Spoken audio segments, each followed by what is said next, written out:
about 11:15,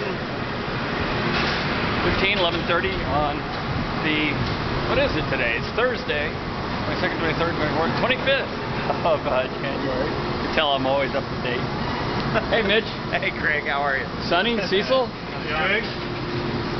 You know, in the realm of emptying out all the spent grain, that looked pretty easy. Yeah. We didn't have to climb into the tank or get out the shovel. Maybe the next pilot system will have that.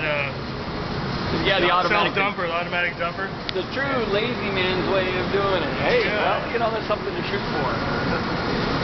So let's check out this pilot brew. Actually, it's not a pilot brew. We're planning to serve it. And as we take a look at it, we'll tell you why we're doing it. We actually had somebody write in, Mitch, that they wanted to kind of check out this pilot brew system that we got. So we got it from Beer, More Beer, right? Yeah, it's a 20-gallon system. We just got it working just after the holidays, and it works really well. We brewed about 4 beers on it, and you know, it's all automatic with pumps and temperature controls and everything, and it's a really sweet system. It's easy to use. It makes great work. Good beer. We're getting the boil here. This would be the boil kettle, right? Yep. Okay. Yeah, we just started. Mash tun goes in the middle? Yes. Okay.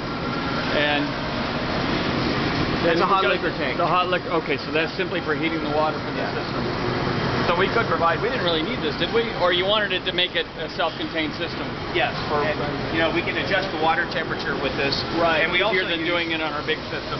We use the hot water to heat the mash if we need to. So we circulate the mash from here up through this coil that sits in the hot liquor tank, and then that'll heat it so we can raise the temperature or whatever we need to do. So that's kind of a nice feature on it as well.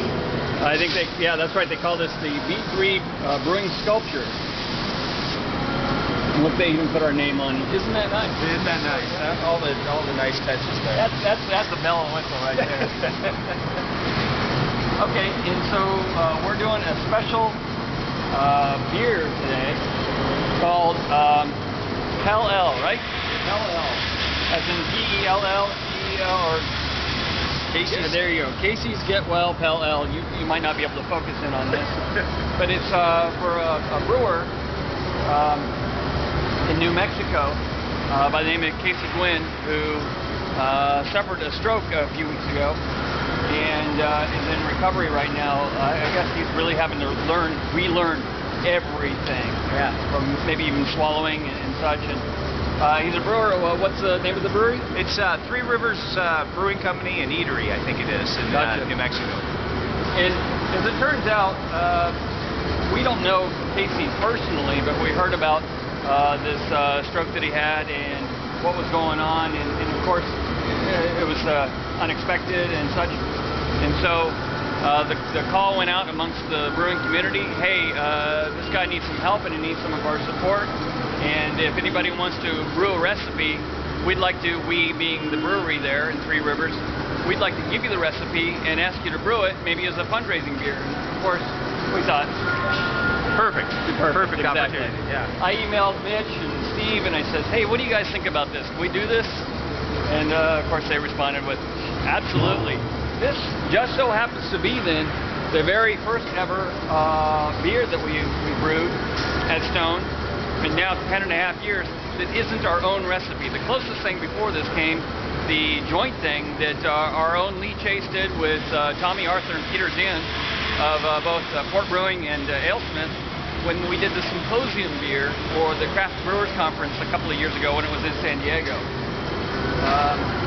That was a collaborative effort. In this case, we just took the recipe, right? You got the recipe? They emailed us the recipe, and we had all the ingredients here, so we just put it together and brewed it.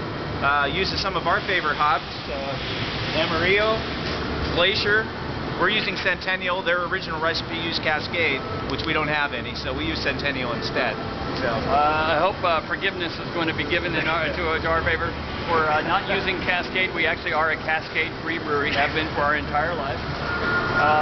Much as I really enjoy Cascade, that's not the point here. The point here is that we actually feel pretty honored to be able to do this for Casey and to give a shout out to a fellow brewer Casey, actually, if you happen to watch this vBlog at any point, we're thinking about you and have been ever since we heard about you, and got a lot of support here at Stone.